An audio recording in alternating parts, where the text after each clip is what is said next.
Welcome to ECCE Insights, our series of evening talks on early childhood care and education with the SEGI group of colleges, happening on the first Friday of every month at 8:30 p.m. My name is Carolyn, and it is my pleasure to host the session again. Please do introduce yourself in the comment section.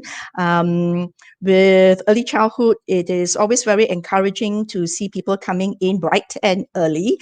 Yes, and it is also wonderful to see everyone introducing yourselves. Yes, let us know where you are from, what you hope to gain from this session on ECCE sustainability, and also how you can contribute to our discussion as well.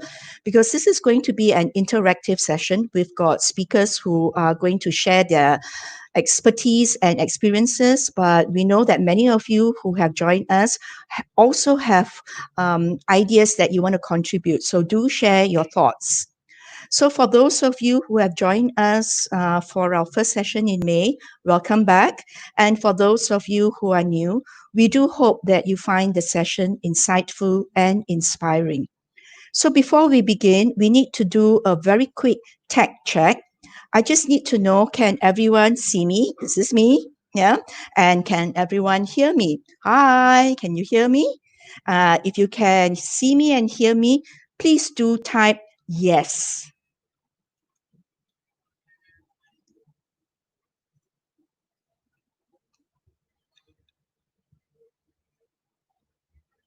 Okay, I've seen some yeses coming in. So great, we are good to proceed. Yeah. So once again, yes, if you have just joined us for this evening session, welcome to this live webinar, ECCE Insights 2, focusing on sustainability. So just a few notes before we start. Our session today should take approximately 90 minutes, depending on the number of questions that come in. Throughout the session, we encourage you to type your questions, to post comments on what has been presented, and to share your personal experiences and insights as well. Our speakers will try to take note of your input whenever they can. We also have our SEGI College Subang Jaya lecturers, Melanie and Fung Lin, joining us from Facebook and YouTube. They will respond to your queries along the way as well. So keep the questions, keep the comments coming. Your participation is important to the success of this webinar. So we also like to thank all the participants who submitted the questions very much earlier on. These have helped us shape the focus of today's webinar. So please note as well that this webinar is recorded and could be used by SEGI and our subsidiaries in the future. And if everyone is comfortable, we shall proceed. Okay, as promised in our May ECCE Insights, our June session today will focus on ECCE sustainability. We put together this word cloud to capture the key thoughts surrounding our current situation. And you can see very clearly there are threats of confusion, risks, and losses. But you can also see in our word cloud the many opportunities perhaps for collaboration, allowing us to grow stronger in the new normal. COVID-19 has definitely turned our lives upside down, taking us on a roller coaster ride as we make the transition from one phase to another in our COVID-19 world.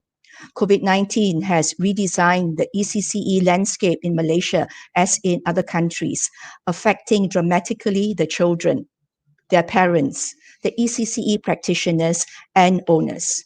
In Malaysia, our centers were closed since 18 March, and as our children remain at home, ECCE services attempted at varying degrees to connect and engage with the children through various virtual activities, some more successful than others.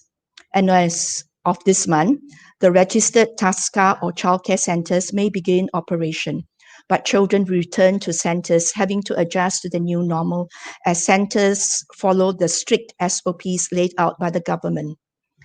At this point in time, we are not really quite sure when the tadikas or kindergartens may reopen. So despite the news that children are being allowed back to the centres, all is still not quite well. And there are even calls within our industry to remain closed until year end. It can be somewhat distressing to receive reports on enrollment numbers dropping. Some parents are understandably cautious, perhaps due to health reasons. Some can no longer afford ECCE services, and some even think that ECCE services are unnecessary. And for some centres, the temporary closures may even become permanent. So the question is, do we succumb to the COVID-19 threat? Or can the COVID-19 pandemic force us in the industry to reassess our services, our curriculum, our environment, our delivery, to find new opportunities to emerge from this situation stronger and better? These are unprecedented times, and we need avenues to brainstorm together and to collectively support each other through the new normal and beyond. Today, this webinar will feature 3 ECCE experts who will share different perspectives on the burning issue of sustainability in ECCE. We will bring them on one at a time to share for around 5 to 8 minutes. And at the end of the 3 individual presentations, the 3 will come together to discuss the questions that you have posted. So to begin our discussion on ECCE, we are going to examine ECCE sustainability in a much broader context. And so for this, we have our very first presenter, Mr. Arjuna Raj, the Chief Strategy Officer of Little Life Inc. Hi, Arjuna. Hi, Carolyn. Greetings from Singapore. Okay, Arjuna is in the fantastic position to be able to share insights and observations from the region. His company, Little Lives, has developed a learning management system used by over 1,000 ECCE centers in 10 countries, serving around, okay, check this out, 20,000 educators. So now we have sharing his experience with his extremely vast ECCE network. Everyone, please join me to welcome Arjuna. Over to you, Arjuna. Thank you so much. So I prepared some slides to walk me through and help us all follow the presentation. So the first and foremost, I think we all know with COVID-19, post-COVID-19, how businesses are run cannot be the same. We have to change our thought process. We can't run the school the same way we've been running it before. With all the new safety measures that are needed in the school environment, it is going to be an uphill task. No one's going to deny that. But the good news is, because we are already used to dealing with HFMD outbreaks in schools, we already have that strong foundation. Kids are already accustomed to lining up, getting their temperature taken, doing a visual health check, sanitizing their hands on a daily basis because of HFMD. Post-COVID-19, these safety measures are going to be increased significantly. Social distancing, in some countries like in Singapore and in Vietnam, wearing a mask or a face shield is required for a child in the school environment. So how can we ensure that we as educators are able to educate the children and the parents that this is going to be the new norm? And I think Patricia Tay later on will be sharing about how a school can actually adopt such practices. And WHO has already said periodic lockdowns are going to happen until a vaccine is found, and that could be 1, 2, 3 years later. I think it's very important that schools understand the importance of having home and school partnership to have that bridge, that gap narrowed. So it's important to then be able to execute lessons online if another lockdown happens.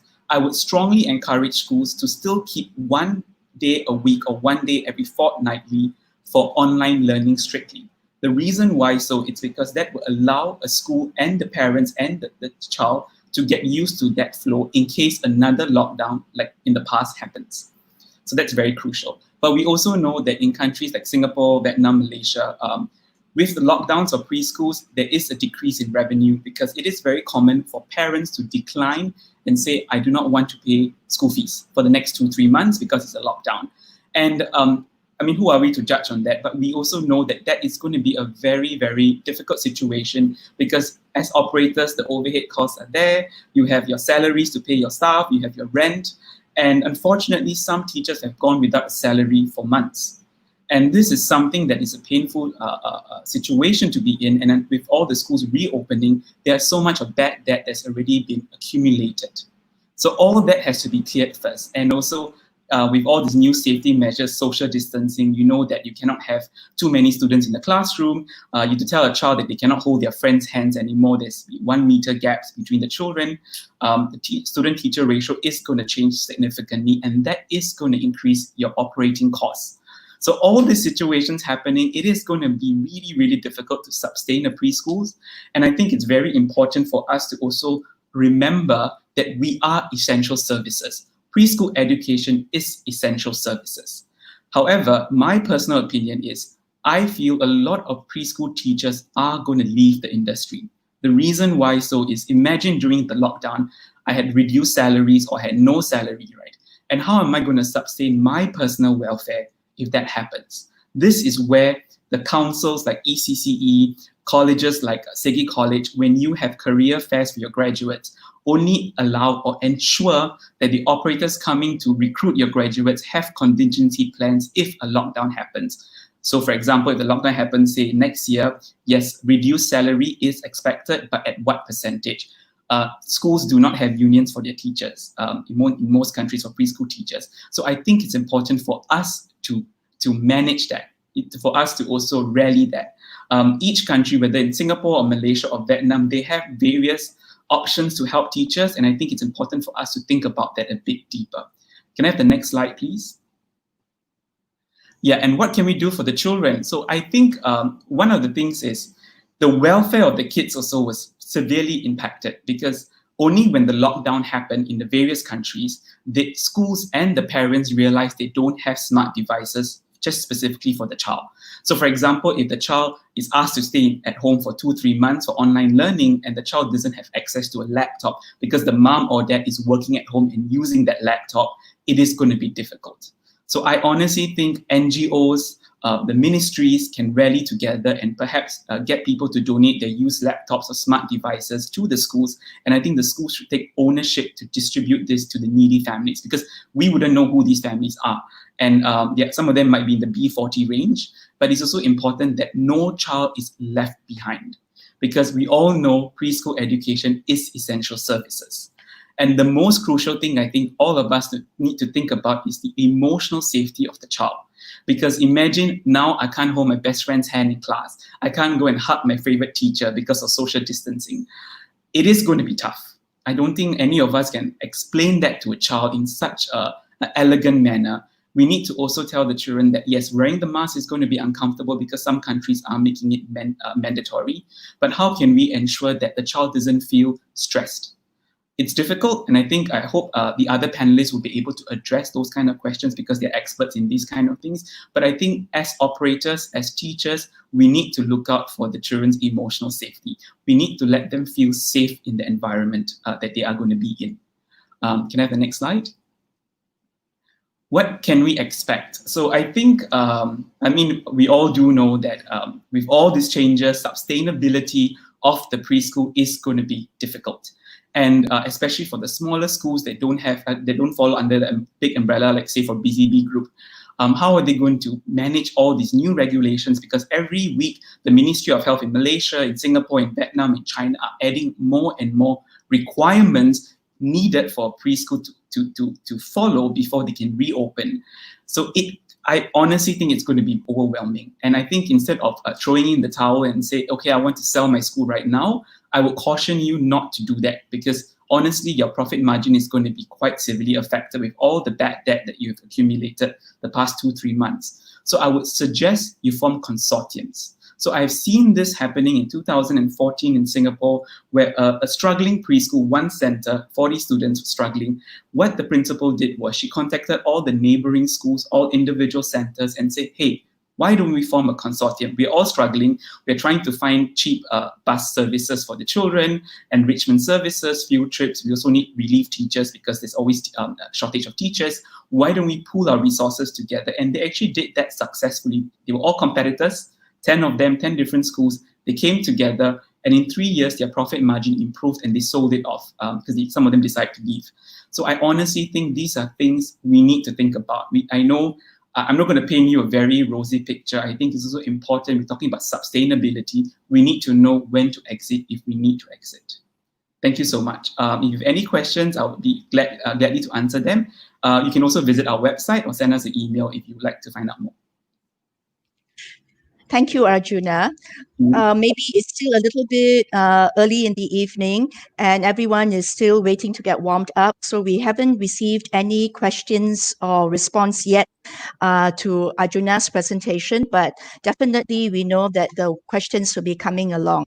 So Arjuna, thank you for that clear, that honest observation of the ECCE industry. The pain points of the industry has come across very strongly. Yes, and thank you as well for some of the possible solutions that we can consider. So we're going to bring Arjuna back on later. So we will move on now to the next presentation. Yes, Arjuna has presented for us what Ms. Patricia Tay, our next speaker, calls the drone view of our situation. Yeah, so we're going to bring Pat on. Hi, Pat. How are you? Hi, Caroline. Good evening. Okay, before Pat has a presentation, just a few words about Pat. Yeah, Pat started Peter and Jane way back in 1982 at a very tender age of only 22. And amidst all the challenges that she faced, Pat has grown Peter and Jane from strength to strength. Pat is a highly respected figure in the industry, and she's famous for her boldness in her advocacy for quality ECCE. I'm extremely honored to sit together with Pat on the executive committee of the ECCE Council, and we've been together since 2011. Last Saturday, the ECCE Council had a webinar on the topic of sustainability. Pat was the moderator of the session, and Pat will be sharing with us some of the key takeaways from the session that resonated with her. And of course, we would also like to know how Peter and Jane is moving ahead towards the new normal in ECCE. Over to you, Pat. Thank you, Caroline. Good evening, everyone from Malaysia. I want to thank Saki for putting me on today. Yes, we did have a webinar on sustainability. And when the title came on, I added on staying afloat, way forward in the ECCE industry. We have 4 speakers, and they are all veteran practitioners in Malaysia, and we are all in the council together. So the big takeaway for me is everybody recognizes there's going to be a problem. There's no making the picture look good. So when we talk about sustainability, I always think about dollar and cents. How are we going forward? How are we going to pay our staff, be able to pay all our expenses, and don't think of profit. It's just that how are we going to tie over? One of our speakers, Jerry Yo from Penang, he said to him, sustainability is about keeping parents and children relevant to the school. So from day one, he has parents and children coming to school to have lunch with the staff and chit chat, and I think that's interesting. And I do a little bit of research. UNICEF say we share one goal: to protect and advance the right of children for every learner. What's the guideline? policy reforms. We have to, that's why we have ECCE Council. And the council is doing all its utmost to keep talking to MOE and JKM. And now we are open in the childcare, but not the kindergarten yet. So there must be some sort of policy reform, right? ECCE Council advocates that childcarers and kindergarten teachers are frontliners. And we just heard from Arjuna. In Singapore, there's essential care services. So there's also the mental health of parents. If they are with their children and they have to handle their jobs, they have to share laptops, they have to share phones with their children, we have to think of the parents' mental health and the children's mental health. Of course, even UNICEF thinks there are finance requirements, safer operation, and we have to think, what do we do? Today is the 80th day of our lockdown, or MCO to CMCO. So we have to focus on, what do we do now? Money is not forthcoming. Expenses are escalating. Let's focus on things we can do. To focus on best practices, to compensate for lost instructional time, to strengthen pedagogy and delivery, to build hybrid learning models for children to be knowledgeable in prevention and deter transmission. This is the way forward. Building relationship with parents is very, very important.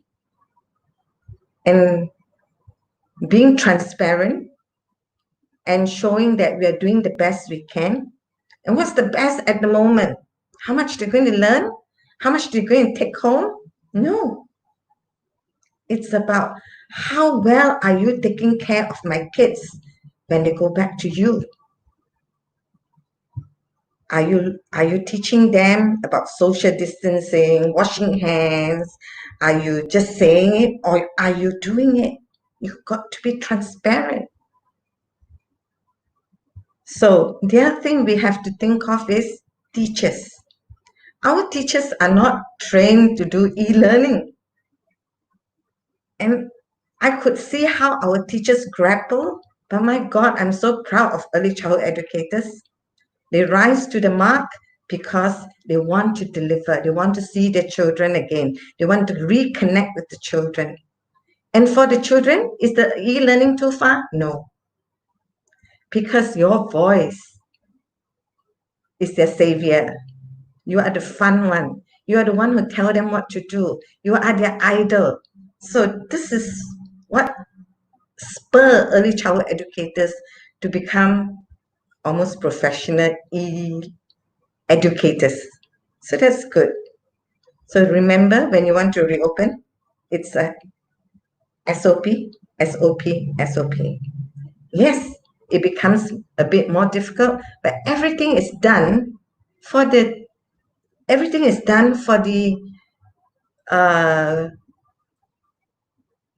for our community.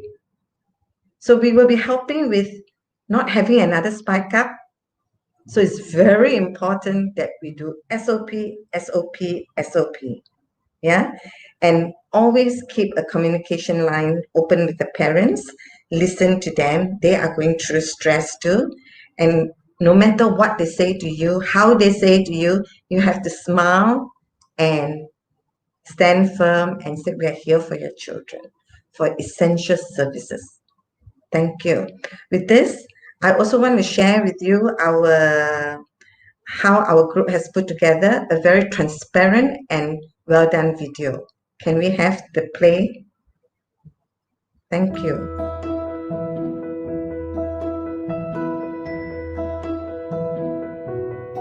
Hi parents and children, we hope everyone is staying safe and is in good health at home.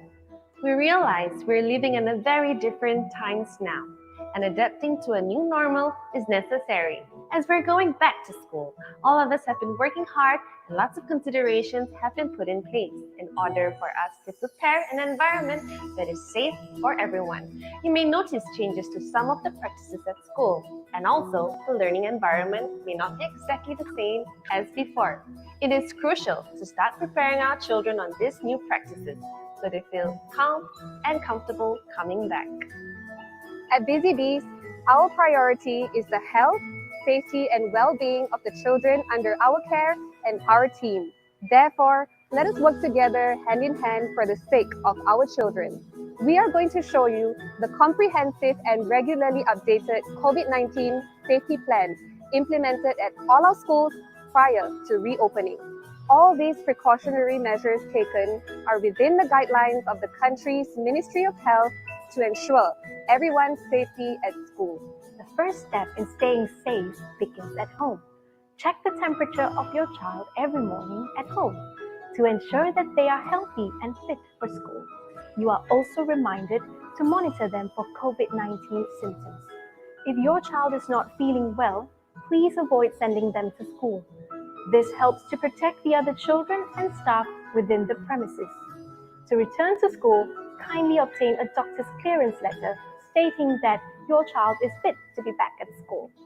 Parents will have to wait for their turn when dropping off their children at the school. The enhanced screening before entering the school is twofold. First, there are temperature checks. Secondly, observation of COVID-19 symptoms.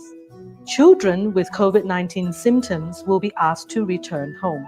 Our centers are frequently sanitized, and this includes learning materials and the school environment. Furthermore, disinfection is carried out by professional cleaning companies periodically. Temperatures will be taken 3 times a day during school time. This will help the team monitor the children and be alert of any potential outbreak of COVID-19 in the school.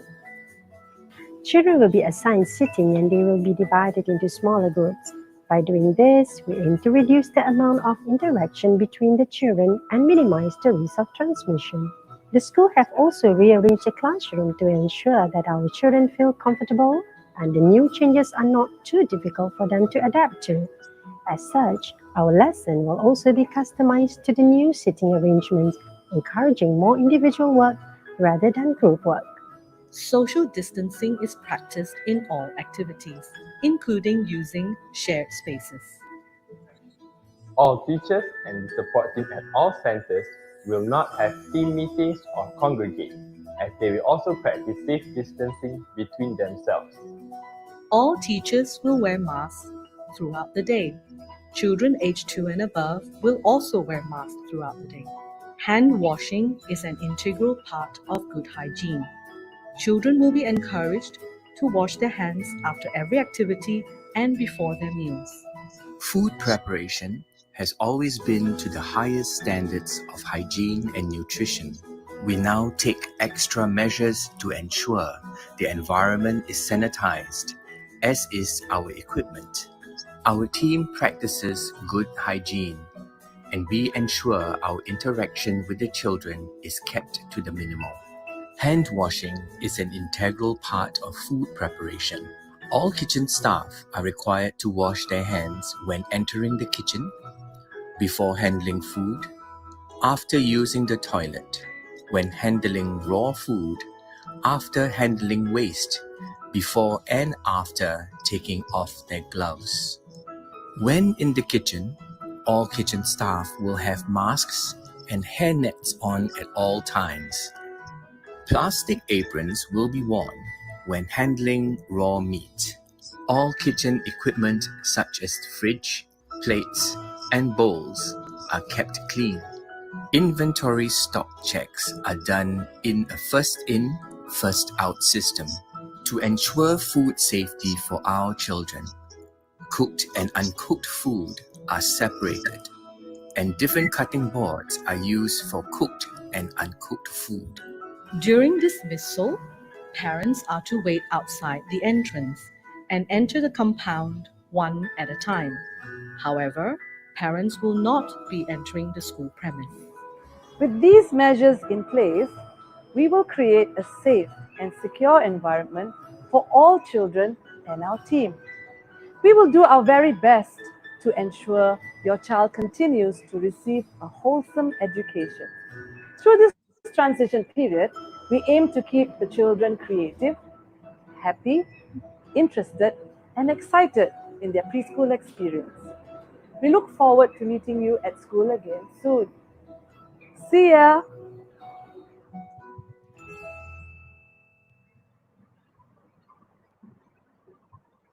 Thank you so much.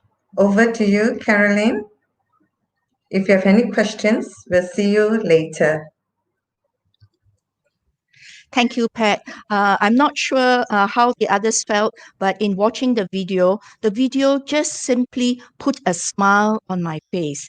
Yes, it kind of like gives us that light, that hope, telling us that, wow, this is our new normal. So if we put our heart, our minds, our the whole being into what really matters, the welfare of the children, no matter how bad the challenges are, the challenges that were so clearly pointed out by Arjuna earlier on, we can do it. It's actually a lovely picture of the new normal. Thank you so much for sharing with us that video and for inspiring us on how far we can move towards. Thank you, Pat. Most welcome. And so from Pat, we are now going to bring in our third speaker. Our third speaker is Ms. Heather Munn, all the way from the University of Greenwich, UK. Good afternoon, Heather. Good afternoon. Okay, at ECCE, we have been offering the degree in early years from the University of Greenwich since 2012. And Heather has visited us and some of the centers by our graduates as well. Heather was here in 2015, 2017, and also 2019. Yeah. So Heather brings with her experience and expertise as an ECCE practitioner, consultant, and academic. Heather will share with us practices from Europe, taking into account our local practices as well. So over to you, Heather. Thank you. Okay. So I have some slides that I'm going to use to help me think about some of the things that I need to tell you. So obviously Europe's quite a big continent, and each country and each place are doing slightly different things. So if I can have my next slide, please. So here in the UK, schools and settings, so both primary schools and childcare settings have been open throughout the lockdown, mainly aimed at key workers such as medical staff, but also for children who were thought to be vulnerable and needed to have that security of coming to school for their emotional and physical well-being. So our government decided to open up schools to everybody from the 1st of June. So we've had 1 week of the opportunity for everybody in certain year groups to be back at school. So those are nursery and reception children and children in year 6. And from what we've heard from schools and what I've heard from settings, about 1/3 of children have taken up that opportunity to return to school. So it's a kind of changing picture, and as everyone else has said, we're finding out and we're feeling our way to know what's going to happen next. Can I have the next slide, please?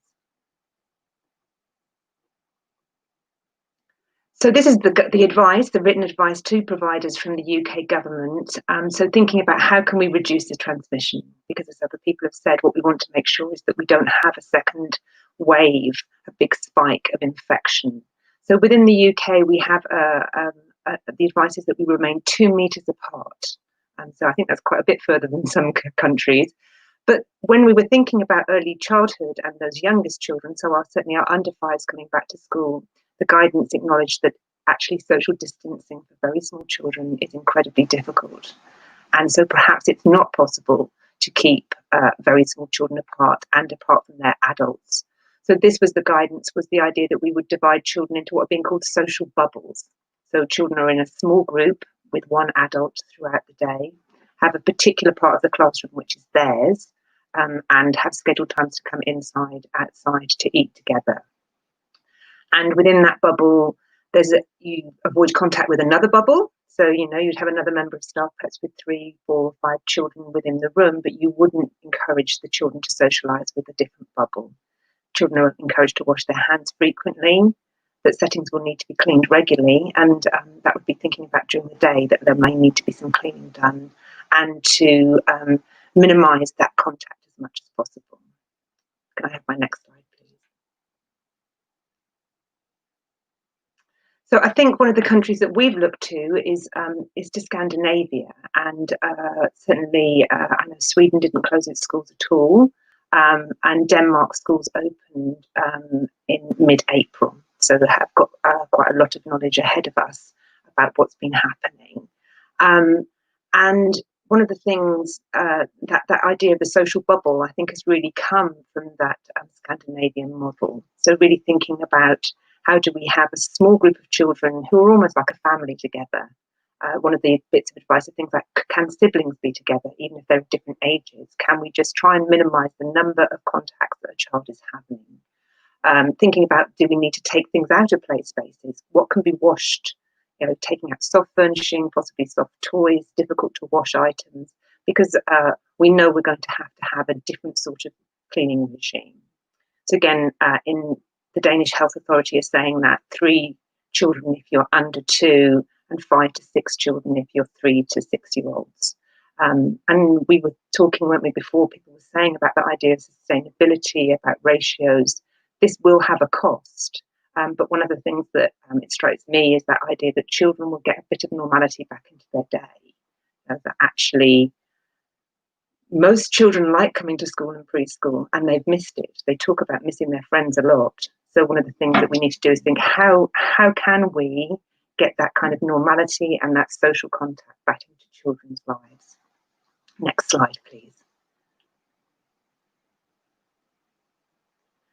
So this is talking again about preparing that environment, and I think one of the things that has struck me is looking at the environments. They do look strange because areas are taped off, so that children can't. They may be used to going everywhere they want to in an environment, but they're going to have an area which is theirs and for their bubble.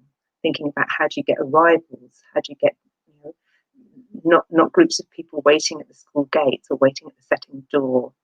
Thinking about, as you're getting ready to set up, making sure you've got all the supplies that you need. If there's going to be regular hand washing, you're going to need more things like liquid soap and hand sanitizer. You're going to need more latex gloves. And thinking about how to share this information with everybody else. So making sure that you've got clear signage. I think one of the things that we saw in that video that Patricia's just shown us is, it's very clear to the parents where they've got to wait. What's the next step? So really thinking how we make sure that everybody has that confidence and feels comfortable about coming into the setting. And next slide. And one of the things I just wanted to touch on, because I think one of the things that we've been fortunate to have in a lot of European countries, and obviously I know more about what's happened in the UK than I do across the rest of Europe, but the picture seems to be, from what I've read and what I've heard, that there has been support from most government services, that they are seen as essential for the economy and for well-being after we get out of the current crisis. So in the UK, there's been support with staffing costs, in that the government, if people haven't been able to come to work, have been paying 80% of their salary. There's also been some support for parents, so parents can carry on paying fees. So our government has a project where they pay some of the fees anyway, and that hasn't stopped, it's carried on. And also there's been a reduction in business rates. So there's been quite a varied programme of supporting settings. I think the picture will be that some settings still are going to struggle to get through this particular crisis, but perhaps in a position where there is more support. So we hope that more settings will be able to survive. And then the last slide. Yeah. Thank you.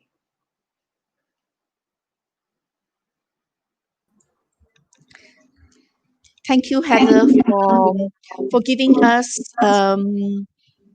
a slightly different perspective on the situation. We can see the similarities.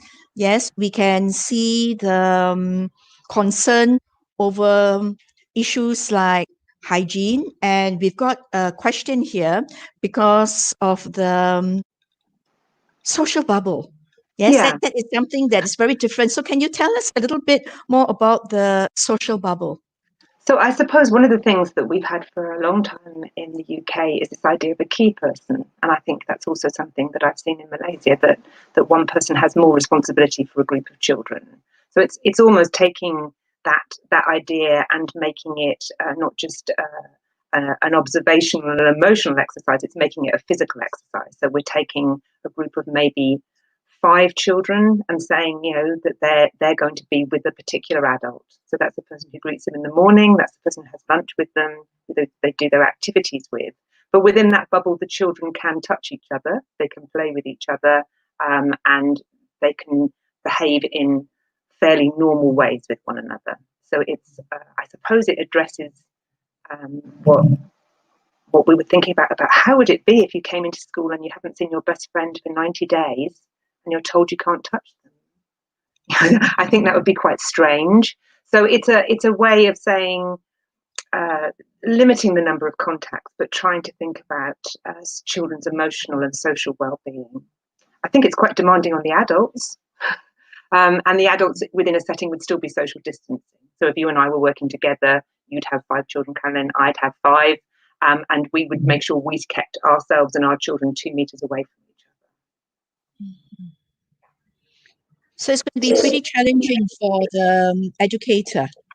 Yes, it is. So the educator's got the responsibility for educating those 5 to 8 children who are in his or her group. Absolutely. So it possibly has some benefits in terms of relationship, but between the groups, that little group of children and the educator. But I think it is demanding, definitely. Yes. Okay, thank you so much, Heather. What we're going to do is we're going to bring in the other presenters as well. So we're going to welcome back Arjuna and Patricia. Because now I'm going to throw you a question, and I would also like to welcome our members of the audience to participate in this little activity as well. We know that there were some questions that were raised earlier on what if you are a smaller operator? How are you going to sustain in these times? So we're going to ask the same question to our presenters. We're going to ask them to imagine that that they are an operator of a small center. And by a small center, we're looking at maybe just about 30 children. Yes, and they can be either children in a Tadika or a Taska. So when you are small and you are hit with COVID-19 and you haven't been open for many, many, many days. So I'd just like to ask my panel here, what would you actually do? Yes, at the beginning, we say we'll go with show of hands. So now I'm just going to pick and choose. So I am going to start. I am going to start with Pat. I want you to imagine that you are 22 years old again, and you don't have the Peter and Jane, and you don't have the busy bees machinery supporting you. So what are you going to do? Caroline, it crossed my mind throughout because this is so different, so unprecedented, and something none of us has ever come across. And I think what I'll do is I will cut my losses, reduce look at my kitty first, how far I can sustain and keep my good stuff. It comes to a point, high performance stuff. And how we can ride through this together. Maybe I would also have dialogue with my staff, ask them to bear the burden with me instead of laying off. So everybody still has pay. Maybe we give the parents discount. We ask the teachers to take a little bit of pay cut, and let's ride through this together.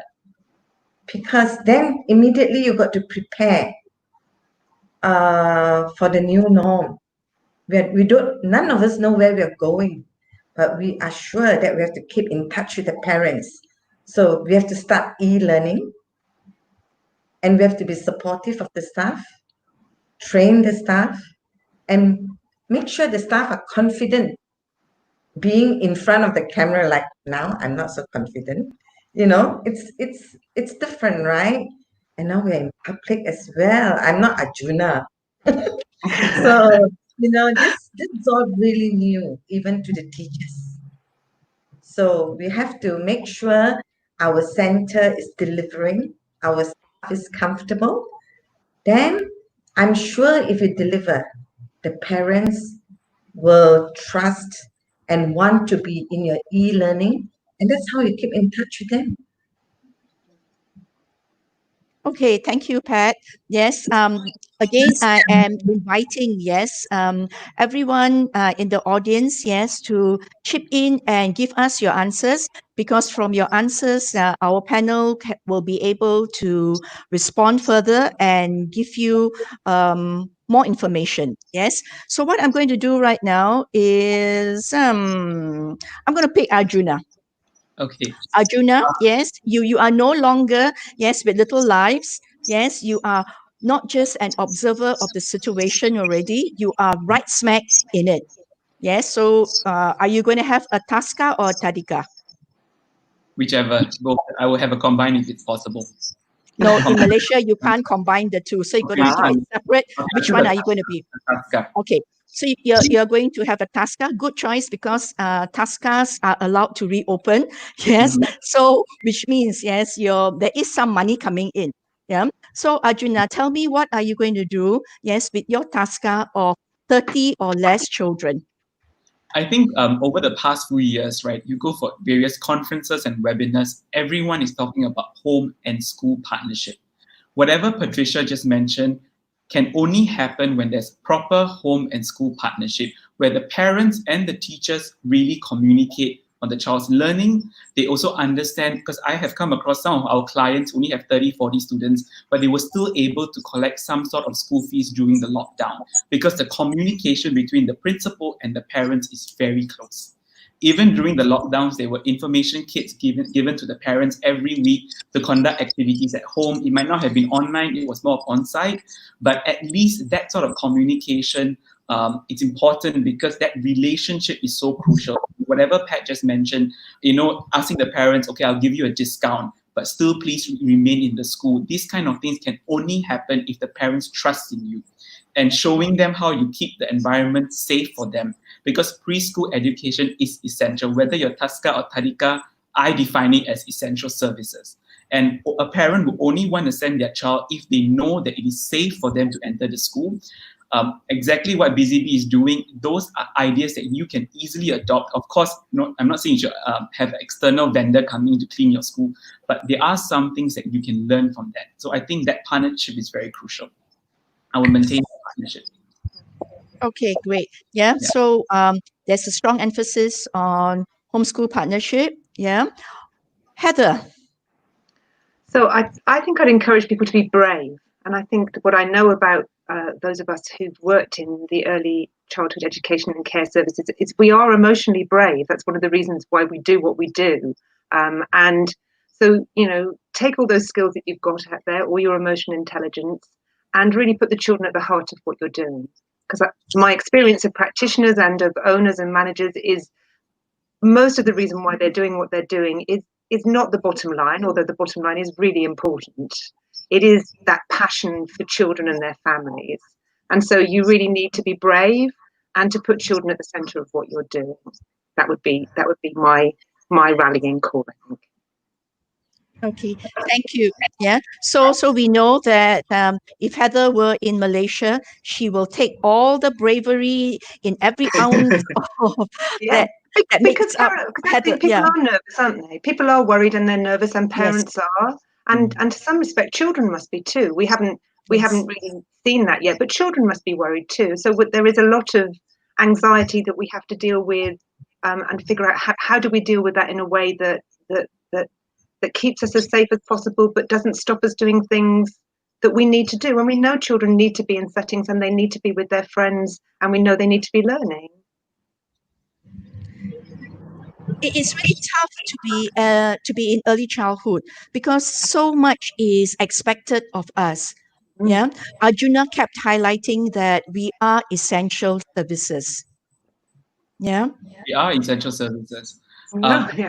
There was also a question by one of the participants asking about the emotional safety of the child. We're not going to talk about that well-being part. I think we should dive into that part.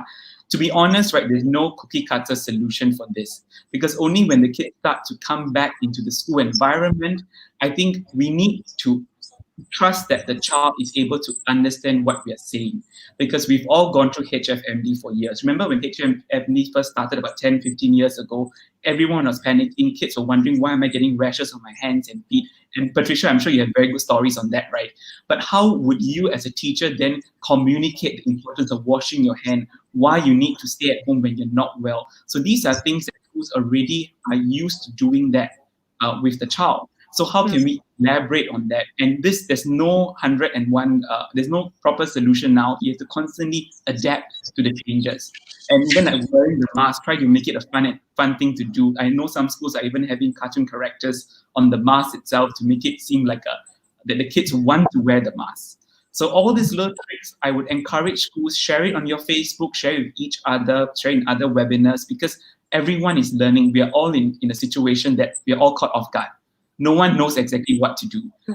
I think that's very crucial, that we understand that it's okay not to have the solution all the time, but go out and try to find a solution that works for your school.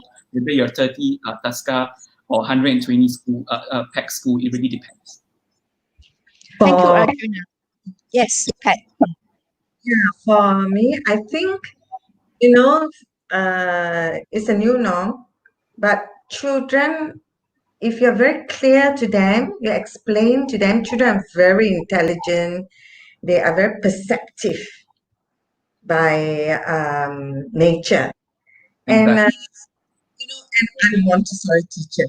So if you are clear about your direction and you educate them and you educate the parents, even our e-learning, we've started asking them, do you know why you're at home, And I think it's very important that because the attachment for the child is with that particular teacher, that particular voice they have trusted and take joy out of.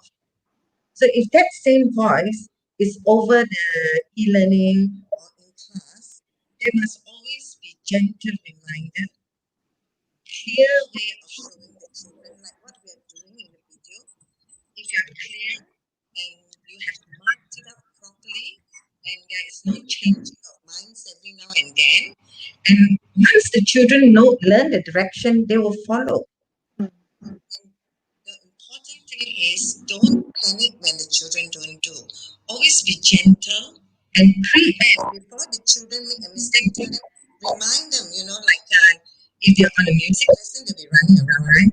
Remind them, remember, the dot is yours, that space is yours. Then you'll all look for their little dots. So as long as we're clear and we're not stressing the children. There was this very interesting thing that we talked about. Yes.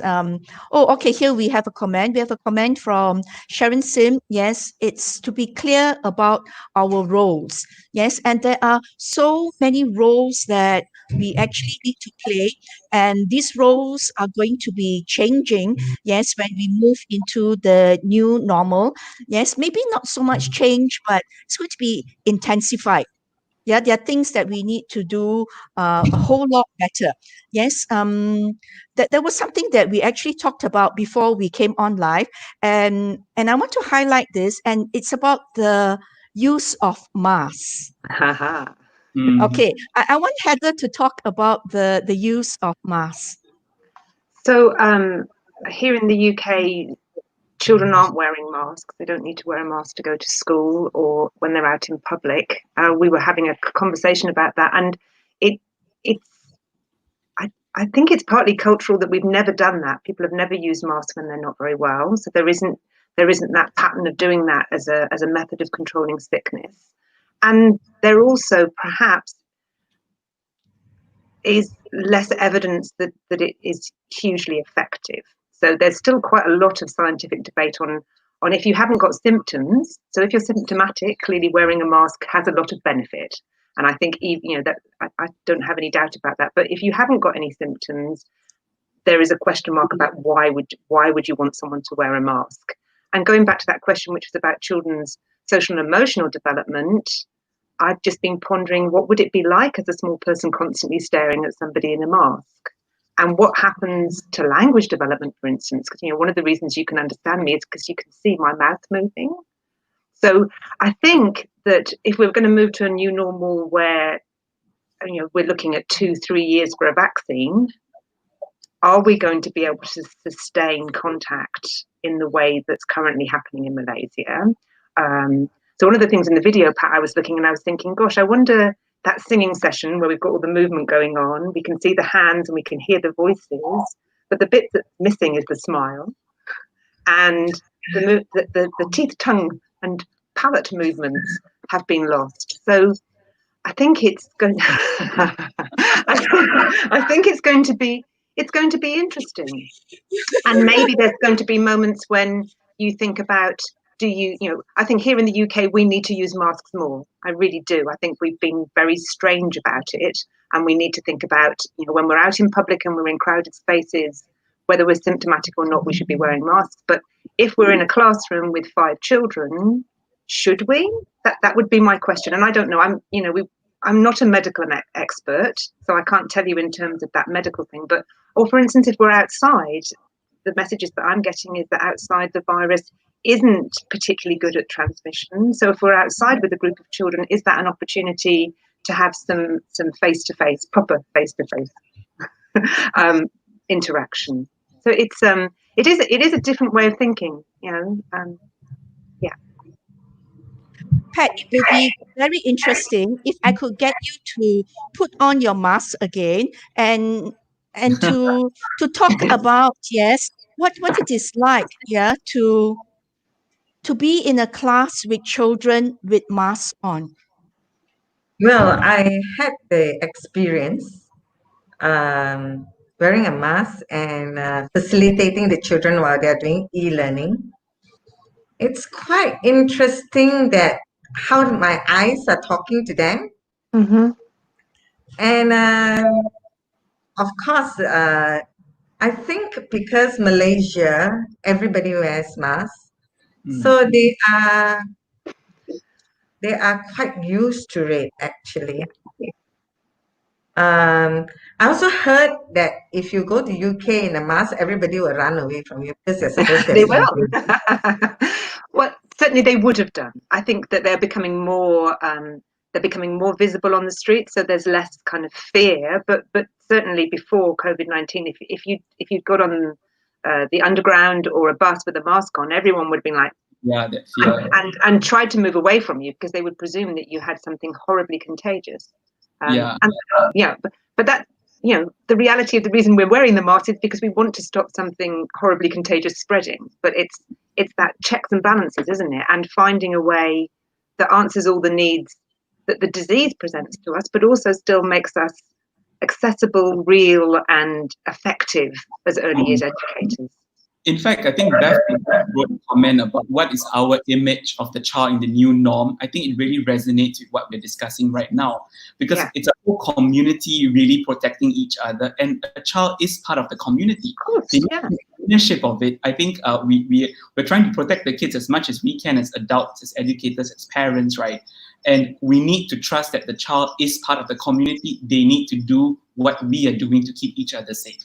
I think if we can really educate the child that way, I think it's one step forward for all of us. Yes. Yeah.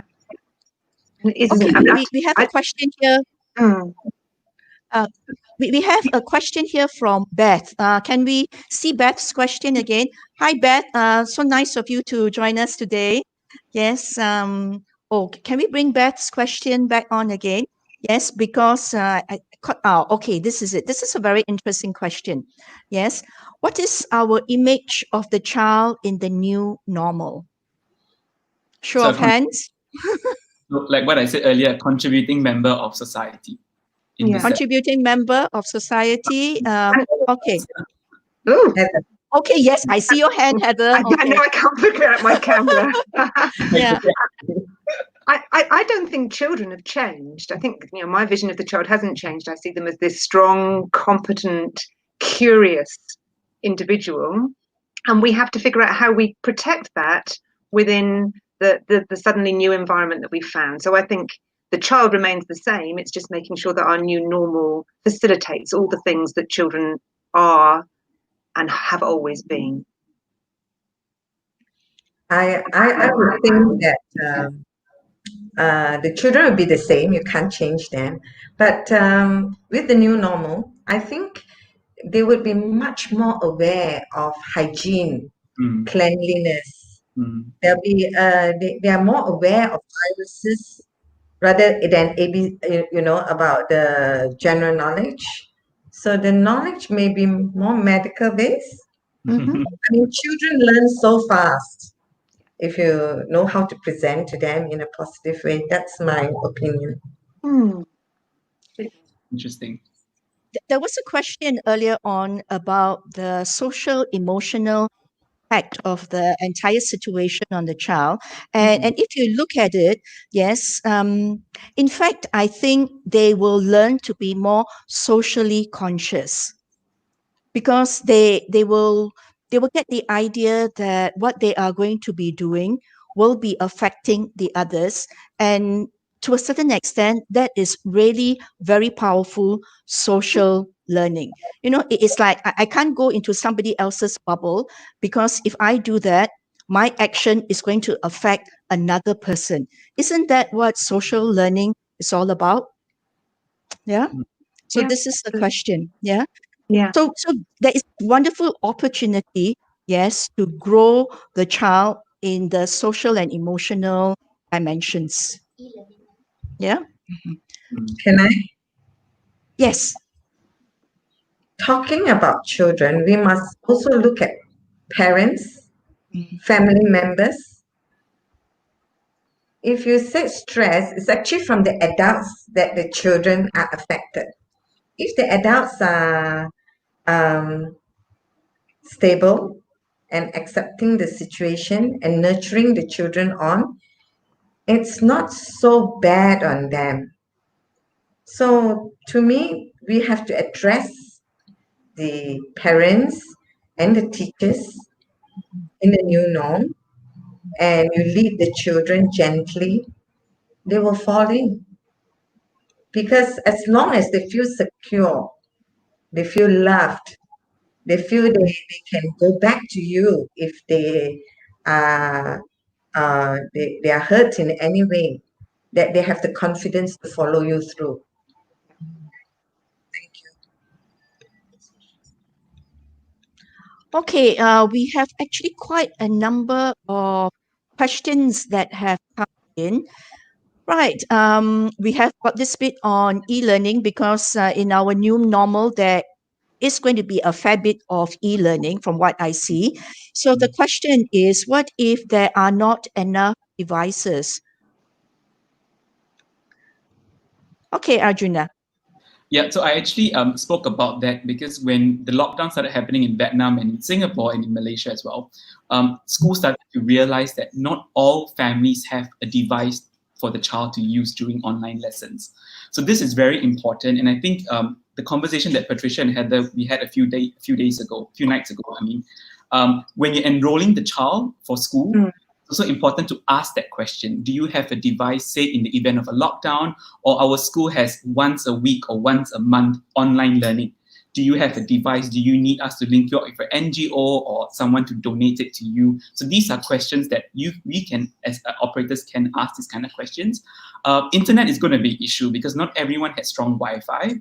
So honestly, that's the part that's going to be a bit tricky to handle, because not all families have internet at home. You can ask them to go to Starbucks and all that, but if the parents are working from home, you can't let the child go out by themselves. So there's no proper answer for this, actually, to be honest. Yeah, I suppose there's some issues around equality of opportunity in terms of that, isn't there? That actually, how do we ensure that all children and all families have access to education in this new normal? You know, how are we going to do that? And maybe that's one thing as early years professionals that we do push our governments about, and actually say that it is something that is going to have an impact going forward, whatever happens medically about this particular pandemic. That actually, as we move into this more technological world, technology becomes so much more important that if you haven't got access to it, you really are at a disadvantage. So perhaps if there are limited amounts of money, that's where we encourage the government to focus.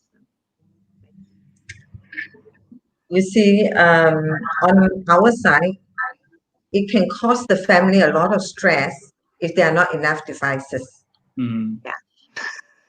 And you know, we have a family where they really have them, and in the end, they took the child off the e-learning, which is sad. The good thing about e-learning is they get to hear their teacher's voice, they get to see their friends' faces, they get to chat online. You know, that's the good thing about e-learning, and I think e-learning is the way forward, because we never know.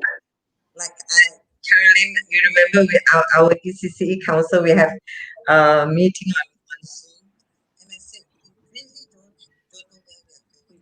None of us have a crystal ball. None of us has a magic wand. Yeah. We really concentrate on the mental health of the people who are around our children. I think that's very important. Okay, Pat, I think there was a little bit of a sound issue there. Pat, can you say that again? Oh, what did I say now? We don't have a crystal ball. We don't have a magic wand. No. The only way forward for all of us is to ensure, to educate the community, the parents, everybody, the adults, the way forward, and not to be stressed up, but to hold our children near and dear and go forward together. I've changed that, I think. Okay, Andrew yes. something quite interesting. Andrew wrote that it's the new norm for a child to pick up 21st century skill sets, to be a YouTuber. And I think it is. Of us always looking at it as e-learning is going to be bad and all that. I think we need to look at it in a positive way as well. Try to find, and I think if we educate the parents, like what Patricia and Heather said, essential preschool education is essential. Lockdowns are going to happen again in the next 2-3 years till a vaccine is found. We cannot rob a child of essential education. Yeah. Heather, do you have something to add? Just that I think that sometimes it's using the technology that the child has, isn't it? And actually, if they're not able to get online, then maybe a very brief telephone call so that they do get to speak to that person who's important to them. A 3-minute call can keep that relationship alive. So it's really thinking about each family and each child, and how do we keep the relationship alive. And as I'm saying this, I'm thinking, and what about children who are new to a setting? What are we going to do about settling children in? But that's a whole new webinar, so we might just leave that for now. Sorry. Yeah. Coming back again to the issue of limited resources. Yes, I am not sure. Yes, Arjuna, you mentioned earlier on about having consortiums. Yes, will that be able to address this issue? Of the resources, meaning the laptops and all that. If we have limited resources, what can we do? Should we share? I think, especially if you're a small TASCA, standalone 30 to 40 students, right? Normally, it's very rare that the owner is friends with their competitor a few blocks away. It's very rare. And also, they only get to meet each other during like council meetings or town hall meetings. So it's quite it could be a good way for you all to start to group together. So that could be the initial step of the consortium, where there's no financial transactions happening. It's more of, hey, the 10 of us, we're operators, we're all struggling. Why don't we do like some donation drive with our community and get the community donate resources like laptops and smart devices for our students? It could be one way to sort of go into courtship with these schools. And if the dating phase is nice, and then say, okay, why don't we share some resources, like we form a company, an umbrella company, and then all of us are under the umbrella, and we can move towards having it a marriage of sorts. So that could be a good stepping stone. Because I mean, we can't say that, oh yes, we don't have devices, so we can't do e-learning. We have to find a solution. And you already know, I think someone also wrote about the 5,000 ringgit grant that the ministry is giving to Taskas and Tadikas, right? That grant, 5,000, is not going to cover all the bad debts that the school has clocked up in the last 60, 70 days. So it's wishful thinking, but I think it's also important that we don't depend on one agency or one ministry to help us. I think we are in the best situation to help ourselves and engage the community for that help. I agree with you, Hajuna. It's like 5,000. It doesn't cover anything. Salary is gone or rental is gone. But it's a little bit of help. It's a little bit of help. Yeah, but I think we really got to look at our own center and see how to pay our bills, sustain. What I want to say is you have to reset button on how the operation of the center with the money you have. Don't think of money coming from outside. That will be bonus. Be resilient and to be on a recovery mode. Prepare yourself. Because like Arjuna says, we don't know when there'll be another spike up. I think a lockdown may be one of the norm. E-learning may be one of the permanent ad hoc classes going on. So to have e-learning and sister learning running side by side is very important. So I think what is important, yes, from what I hear, is that we need to be prepared. Now, Heather, is a little bit different in UK because you get a little bit more financial support, don't you? Yeah, so there has been, I suppose the problem is that before we went into this lockdown, there were lots of settings struggling with sustainability. That was one of the issues that we were talking about as an issue for early years providers, because yes, there are government grants, but they don't actually cover the full cost of providing the service. So that's caused problems. And there's also been quite a big expansion in the number of places. So in some places there are too many settings and not enough children. So that there have been issues around sustainability. And now, of course, we've got this huge tsunami of issues that COVID-19 has brought. So I think there will be settings who will not open their doors again. And whether that's, I suppose the issue is always, is it the best settings that survive? And that's not always the case. And that's as an early years consultant and professional, I feel sad about, because sometimes it's not the best settings that survive. And I suppose it's thinking about how do we ensure quality survives, not just numbers. I think worldwide it's going to be an issue.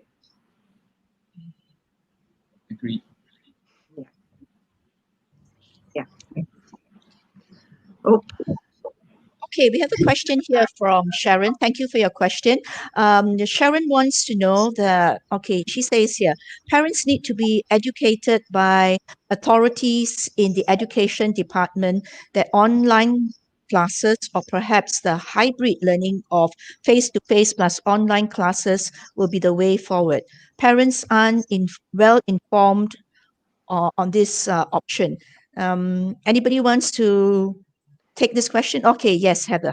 I was just going to say that the reality of the amount of space that there is in settings means that as we go forward with social distancing, we're not going to be able to have the numbers that we might have had beforehand. So this hybrid option of some of the children being in the setting and some being at home is going to have to be, if 100% of your children want to come back to your setting, you're not going to be able to take them.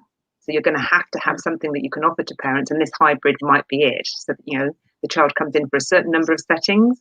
Again, thinking, how do you organise that? Do you have a week when the child comes into a setting and a week off? Because thinking about those number of contacts, you want to make sure that you're not, rotating lots and lots of different children through your setting endlessly. So you've got to really think about strategically about how are you going to have some children coming in and some at home. But I think until we've got a vaccine, that might have to be the answer, because we're not going to be able to have 30 children in one setting until we don't have to socially distance from each other. Yeah, and that doesn't necessarily answer parents' needs for childcare, because there is that push and pull, isn't there, between education and care. So that's going to be it's another complication that we have to think about. Can I answer Sharon's question? I think, Sharon, my advice is don't wait for the authorities. You have to connect with your parents and show them, teach the children. And as you're teaching the children, action speaks louder than words. Don't wait for the authorities. Our authorities are so mixed up. Honestly, we have a minister who says, don't pay your school fees. I mean, come on. How can a minister say that honestly? You can't. And then we have our higher authorities who don't understand, who can't differentiate kindergarten and childcare. So don't wait. Don't go against the law, but educate your own parents, because you are an educationalist, you know best.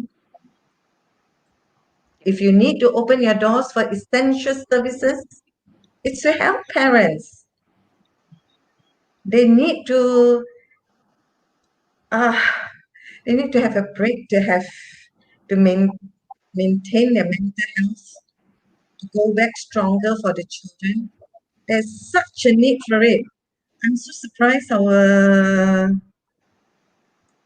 want our education system to look at it. And now our Ministry of Education wants to look at it. Our Ministry of Health is stirring. This is the real scene, Sharon. This is why I say, yes, Pat is always very bold in her advocacy. Yeah. So this is the crux of the issue. Yes, is how prepared are we for the new normal? Do we need to wait for people to come and tell us what to do? Yes. Or should we be thinking, yes, for ourselves? Do the research, find out, yes, what are the best practices? Yes, Arjuna, come in and tell us what you want to say. Patricia actually shared something 2 nights ago, and it really resonated with me. The school actually did some research. I think you worked with some medical experts, right, on the eye screen time for kids. Like, what's the ideal time? Because sometimes you don't need to be in front of the camera to sort of interact with teachers, right? Patricia, if you could share a bit about that, because you're the expert in that, right? I thought it was really insightful. And that really shows about taking ownership of the situation and not waiting for someone to give it. So, Sharon, your question, going back to Sharon, all the viewers here, you must work with specialists. So we are very lucky, on our parents' profile, there are a lot of specialists. Reach out to them for help. That is about parental involvement. So this parent came up, and they have they specializes in eye, and they want to go on webinar for our parents, which is great. So we went on, and he did say, children shouldn't have more than 2 hours screen time. So when we developed our program, our e-learning, we even showed him, and he approves it. We are very happy. We go back and do it. How do we do it?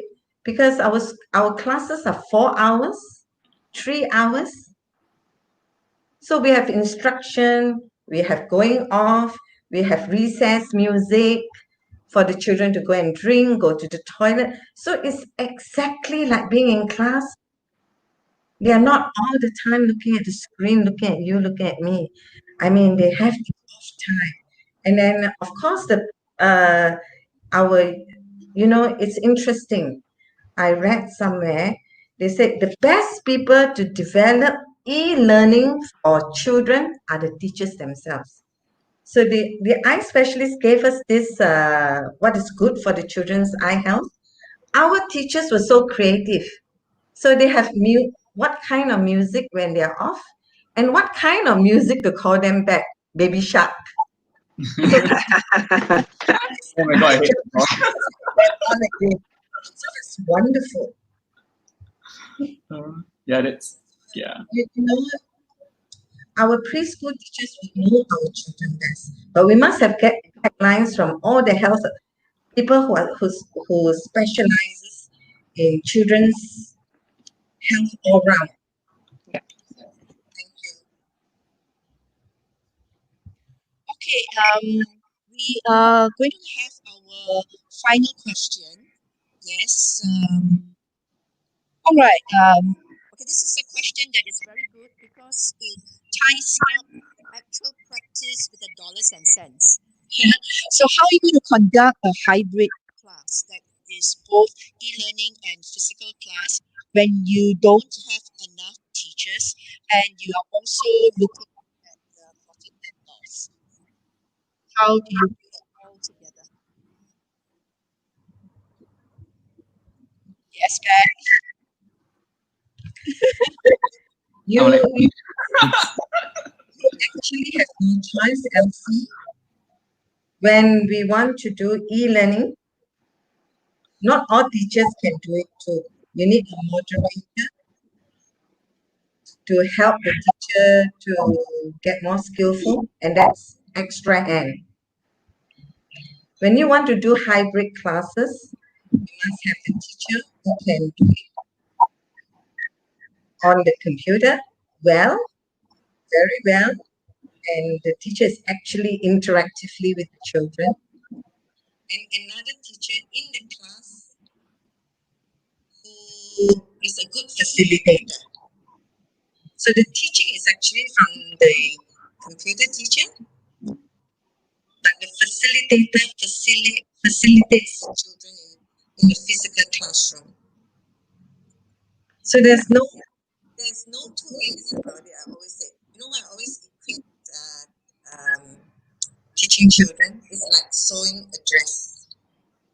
The amount of stitches you put in, it's very labor intensive. That's why the mental health of the adult is more important. Teachers must be ready, parents must be ready for the new norm to facilitate the children. Then the children will be okay. And Yes, maybe I'm just thinking maybe the reality is if you've got insufficient teachers, you need to think, okay, so what am I not going to do? How can I make best use of the teachers that I have got? You know, and whether that's doing shorter sessions, whether that's doing less sessions, whatever it is, you're thinking, well, actually, let me think about the quality, because I need the quality to be good. And that's both for the sake of the children, because they deserve high quality provision, but it's also to keep the parents coming back. Because actually, if you're providing quality, even if it's for a shorter period of time, the parents are going to see that interaction, they're going to see the child's learning, and they're going to want to carry on with your service. So maybe your question needs to be, how much can I do with the number of teachers that I have? Absolutely. Absolutely. I want to add on the money part, the P&L portion. So I think Peter and Jane also does this very well. And I'm talking about a Vietnam school, a standalone school called An Preschool. So during their lockdown, what they did was they prepared home kits for the parents to pick it up once a month. Very detailed home kits with all the exact number of cotton buds needed, the red color crayon that was needed for that particular week's activity. It was all individually packed, and it was sort of part of the material fees to the parents. Because if I'm a parent, if I need to conduct solar system activity, I need to go to the bookstore and buy the resources, and it's going to cost me a lot more, whereas the school buys it in bulk. It makes more logical sense. So I think if you can show that kind of partnership, you can show that the school is willing to really be invested in your child's education. And I think Peter and Jane has been doing that for years, even before this MCO, right? I think that differentiates. There is a reason why Peter and Jane is a top school, in my opinion. So these are the kind of things that you can sort of borrow from other schools and adopt it. And that definitely helps. To follow up from Arjuna, now is the time for you to deliver, like Heather said, quality early childhood education. If you can ride through this time, giving the children quality education, you have it sold in 2021. There'll be people queuing up to come in. You know, when I was running Peter and Jane before we hand over to Busy Bees, there was, when economy is down, everybody put their money in education. So that is a you must really deliver. You must really show your care. Like Arjuna said, you pack all the things for the children, make sure it's stress-free as possible when they take home and do it with the children, because you have all the guidelines in, and the parents know what to do. Parents always want their best for the children. How do we facilitate it so they're less stressed? And if they come back, your environment is so safe that they know they're in good hands. It's all about trust and relationship and doing your very, very best. That's the only way. Okay, I have the team here, okay, and they're asking me one or two more questions, yes? So I told them one more. Yeah, just now was already the last one, but now they say, take one more. So we're going to go with one more. Yes, so this is a question from Wen Ting. Yes, what do you think about online live e-learning lessons versus recorded tutorial videos? Yes, so there has been quite a number of feedback from parents that they need to work during the day. Very true. Yes, and the only time that we can be with maybe our children is through recorded videos. So should we go live or should we give the children recorded tutorial videos? I need to say, okay, yes, Arjuna. I have a very simple solution for this. Even right now, we are live, but it's recording as well. So you can choose to do it live. You can also have the record option. So the parents who are unable to sit in live, the recorded version of it is still available. So have a closed YouTube group or Facebook group that only your parents in that class can access. It's simple. Even like for tomorrow, I'm sure people are still going to access this video because they were not here live. Same solution. I agree with Arjuna. Me too.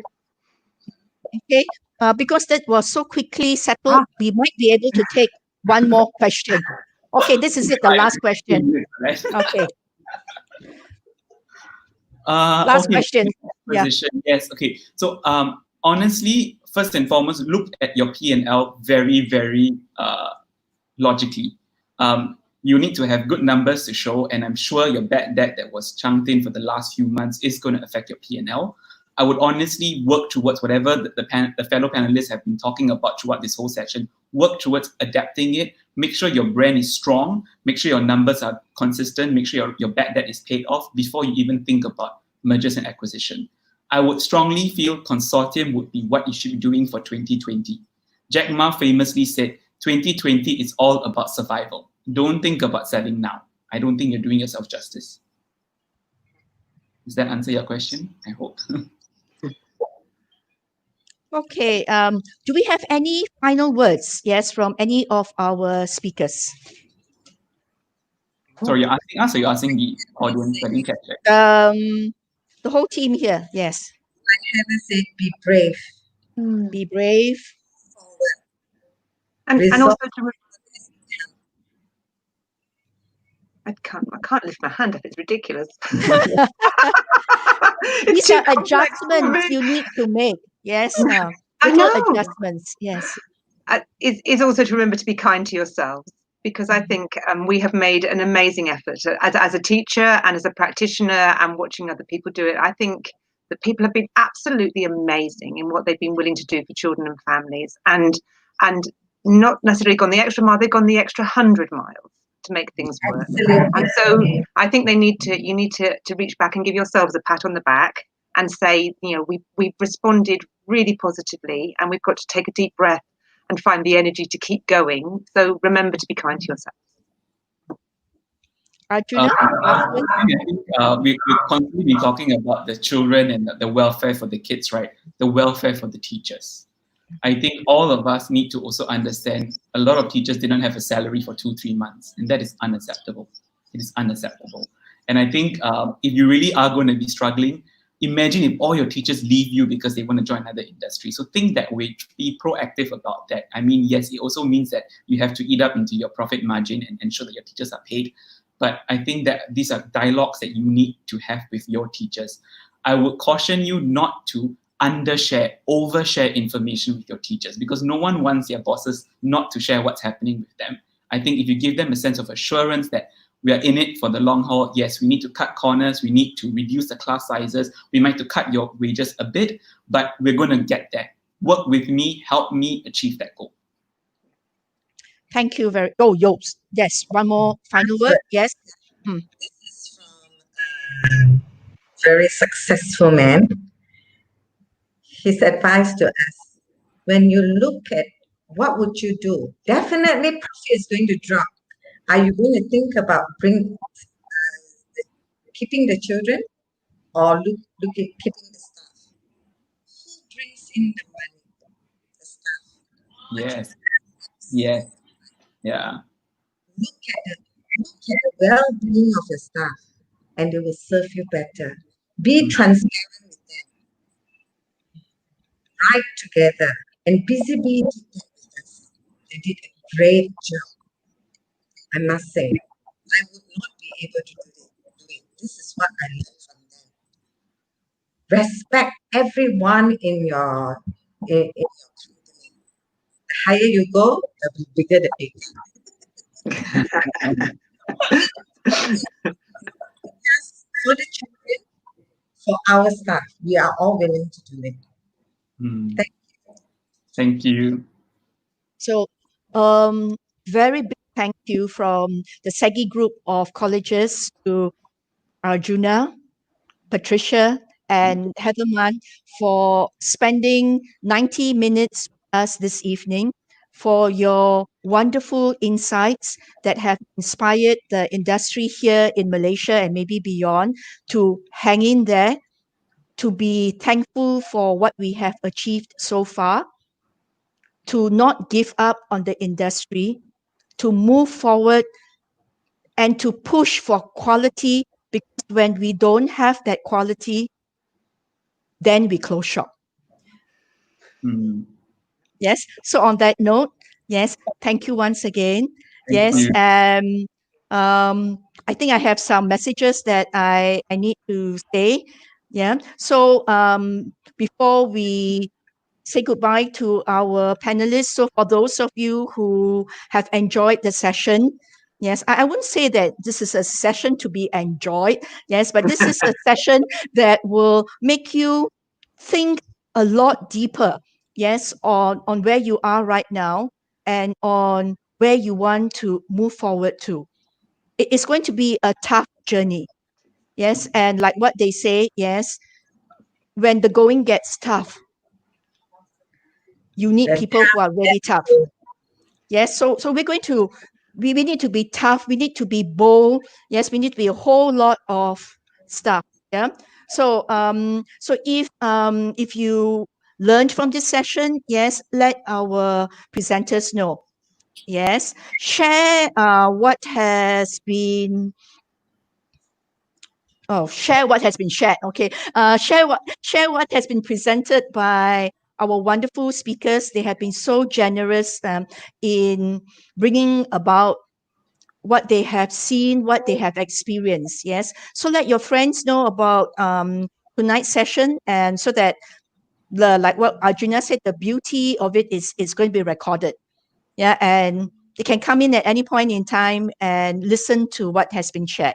So moving on, yes, if you enjoyed our session, share it. If you want more of it, come back again. It's going to be every first Friday of the month at 8:30 p.m. It's called ECCE Insights. And Heather, you Okay. need to Okay, we have to be united. We all have to be united. Yes, because this is how big our hearts are. Absolutely. Yes, and they're going to get bigger and bigger when we work together. Yes, so we cannot be, this is me and that's you. Yes, so we need to work together. We need to work with the parents. Yes, and we are going to do this for the sake of the children. And only then can we sustain the industry. Only then can we send a message across to whoever, whether they want to listen or not. We are essential.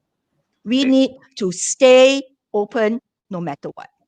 Yeah. So on that note, thank you so much for thank you. joining us. Yeah, Join thank our you. Telegram group, yes, so that you don't miss out on any of our free webinars.